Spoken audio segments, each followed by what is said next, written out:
अजित कुमार प्रधान ग्रामटी हूँ गोपीनाथपुर जिला अनुगुल थाना ठाकुरगढ़ ब्लॉक आठमटी पोस्ट कंतपड़ा। ये जो घटना घटी कौन हो स्कूल नहीं कम्प्लेन हो कौन कहे बाबद तो मुझे खाली सन्ध्या बेले जेहेतु चाष कम आम सब व्यस्त रोचु तेणुक से स्कूल को आसला आम झेरी लगे तेणुक से सन्ध्या बेले कहले एमती वीरेंद्र सार बाड़े बिना कारण आगुरी भी एमती बाड़ाबाड़ी करती किंतु जेहेतु गाँव टीचर किसी कह ना काली देते देखला बेलू पिठी आ हाथ दी पटे पूरा जंपकड़ा बसिकी पूरा मरणाक्त आक्रमण कराई तेणुक ये अभियोग प्रथम चेयरमैन को जनइलु चेयरमैन को जनइबा पर से कहले यार पदक्षेप नवा तेणुक आज चेयरमैन और ग्राम कमिटी जो स्कूल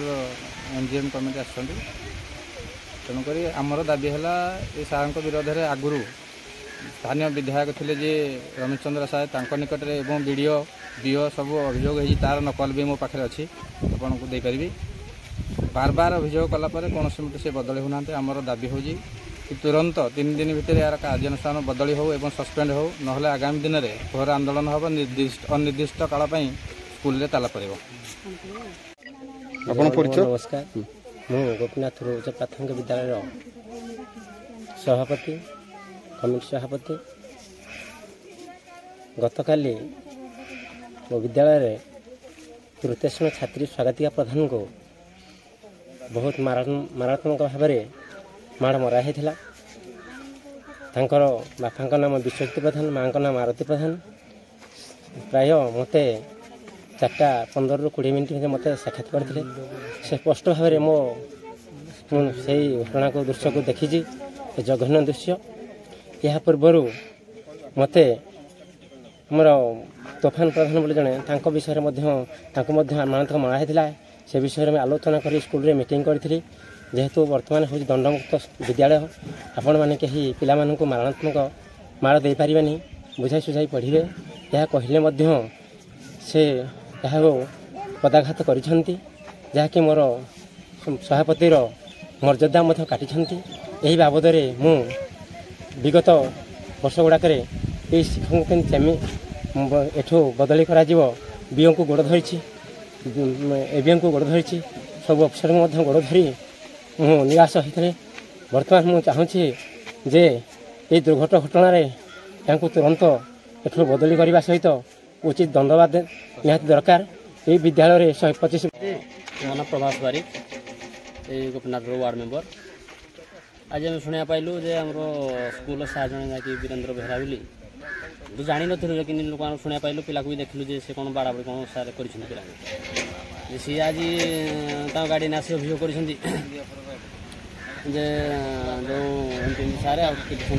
पिला को आ भूल खाई पिला कौन पड़ी से आसी मत कहले से कौन करें तुम चाहूँगी ना आम सांगे पचार चाहूँ आम कहीं एमती यार बार बार एमती हो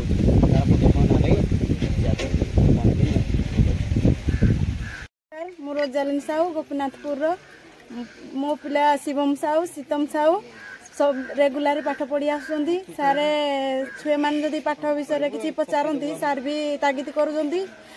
पाठ पढ़ेबिनी भी या कहते ही बाड़ौंट सबुदिन रेगुलर छुआ मैंने कहते जे आम सारे पिटुंट देखु ये स्कूल हूँ गोपीनाथपुर आमे आम स्कूल सबुदिन क्लास चलुचे आम छुआ सबुदिन ही पाठ पढ़ी आसुँच किंतु छुआर किसी भूल न थाई आम स्कूल माने वीरेंद्र सार जड़े अच्छा से सबुदिन माने पिला को बाड़ौं किसी भूल न थाई बाड़ाइबार कारण कौन आमको से माने उपस्थित करती को स्कूल पढ़छ को गाँ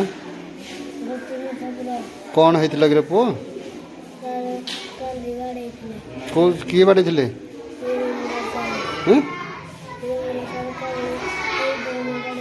कौड़े देख लो आप परिचयटा गोपीनाथपुर सरकारी उपरा विद्यालय प्रधान शिक्षक काली सर तृतीय श्रेणी छात्री 2 जन को बाड़ा है कि कौन कहे सर मु तो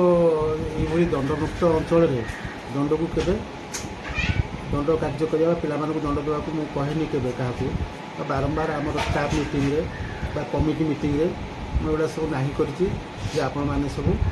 କୌଣସି ପିଲାକୁ ଶାରୀରିକ ବା ମାନସିକ ଦଣ୍ଡ ଦେବେନି। ଛୋଟ ଛୋଟ ପିଲାମାନେ ତାଙ୍କୁ ଆପଣ ସ୍ନେହ ଶ୍ରଦ୍ଧା କରିକି ପାଠ ପଢ଼େଇବେ, ନିଜର ବୋଲି ଭାବିକି କରିବେ। ବାରମ୍ବାର ମଧ୍ୟ କହିଛି। ତା ସତ୍ତ୍ୱେ ଯଦି କିଛି ଘଟଣା ଘଟିଛି ମୋ ନଜରକୁ ଆସିଲା ମୁଁ ନିଶ୍ଚୟ ସାର୍ଙ୍କୁ ଡାକି ପଚାରିବି ଏବଂ ବୁଝିବି ଏବଂ ତାପରେ ମୁଁ ଆମର ବରିଷ୍ଠ ଅଧିକାରୀଙ୍କୁ ଏ ବିଷୟରେ ଜଣାଇବି। ସାର୍ ଏଇ ନେଇକି ଜଣେ ବାରମ୍ବାର ଜଣଙ୍କ ଶିକ୍ଷକ ନାଁରେ ଅଭିଯୋଗ ଆଗତ ଦିନରୁ ହେଇ ଆସୁଛି, ଆଉ ଆପଣ ଅବଗତ ଥିଲେ ନା ନଥିଲେ? ନାଇଁ, ବାରମ୍ବାର ଅବଗତ ବିଷୟରେ ତ ମୁଁ କହିପାରିବିନି, ମୁଁ ତ ସେ ବିଷୟରେ କହିପାରିବିନି। ମୁଁ ଆଜି ଜାଣିଲି ଯେ ଏମିତି କରିଛନ୍ତି ବୋଲି। ସେ ଗାର୍ଡ଼ିଆନ୍ ମାନେ ଆପଣଙ୍କ ନାଁରେ ଅଭିଯୋଗ କରୁଛନ୍ତି ଆପଣ ତାଙ୍କ ଛାତ୍ରୀକୁ ବାଡ଼ିଛନ୍ତି, ଏ ନେଇକି ଆପଣ କ'ଣ କହିବେ? ନା ଗ୍ରାମ କମିଟି କିଛି ନାହିଁ, କିଛି ଲୋକ, ଗ୍ରାମ କମିଟି ତ ଟୋଟାଲ ହେଇନଥିବ। ନା ଆପଣ କମିଟି ଏସ୍ଏମ୍ସି କମିଟି ଅଛି, ଆଉ ତା ଭିତରେ ଗ୍ରାମର ସଭାପତି ସେକ୍ରେଟାରୀ ଅଛନ୍ତି, ଚେୟାରମ୍ୟାନ୍ ଅଛନ୍ତି, ଚେୟାରମ୍ୟାନ୍ ଅଛନ୍ତି, ଏଚ୍ଏମ୍ ବି ମତାମତ ଦେଲେ। ହଁ ଏଚ୍ଏମ୍ ବି ମତାମତ ଦେଲେ। ହଉ, ଯଦି ଏଚ୍ଏମ୍ ମତାମତ ଦେଇଛନ୍ତି ବୋଲେ କ'ଣ ହେଇଛି, ଗୋଟେ ଆକ୍ଚୁଆଲ କଥା ଯେଉଁ ହ୍ୟାଣ୍ଡ ରାଇଟିଂ ଖାତା ଇଂଲିଶ ହ୍ୟାଣ୍ଡ ରାଇଟିଂଟା ସେ ତୃତୀୟ ଶ୍ରେଣୀରେ ପଢ଼ୁଛି, ଅକ୍ଷର ତ ଶିଖିବ କି ଦେଲେ ନା। ମୁଁ ତାକୁ କ'ଣ କଲି, ଖାତାରେ ଲେଖିଦେଲି, ନାଲି ଅକ୍ଷରରେ ଲେଖିଦେଲି। ମୁଁ କହିଲି ଝିଅ ଦେଖେ ଏଇଟା ଯେଉଁ ଗାର ଯାଇଛି, କେଉଁଟା କେଉଁ ଅକ୍ଷରଟା 3 ଗାରରେ ଯାଉଛି, କେଉଁ ଅକ୍ଷରଟା 2 ଗାରରେ ଯାଉଛି, ତାକୁ ତୁ ଲେଖିକିରି ଆଣିବୁ। ତାକୁ 4 ଦିନ ଯାକେ ବତେଇଲି। ସେଦିନ ଦେଖିଲି ସବୁ ଜାଗା ଏକାଥରେ 4ଟା ଜାଗାରେ ଲେଖିକି ଆଣିଲି। ଛୋଟ ଅକ୍ଷର ବଡ଼ ଅକ୍ଷର ସବୁ ଜାଗା ଲେଖିକି ଆଣିଲି। ତେଣୁ ମୁଁ କହିଲି ତୁ କିନ୍ତୁ ବୁଝିପାରୁନୁ, ଗୋଟେ ଏଇ ଏଟାକୁ ଏମିତି ଲେଖା ହେବ, ଏମିତି ଲେଖା ହେବ କହିକିରି ଦେଇଥାଉ ଦେଇଛି। ତାକୁ ବହୁତ ଦେଇଛନ୍ତି ଯେଉଁଟାକି ତାଙ୍କର ମାନେ ଚିହ୍ନ ରହିଯାଇଛି। ନାଇଁ, ଛୋଟ ଗୋଟେ କାଠ ସ୍କେଲରେ ଥିଲା, ହଁ, ଏଇ ସ୍କେଲରେ ଦେଇପାରେ ଆଉ।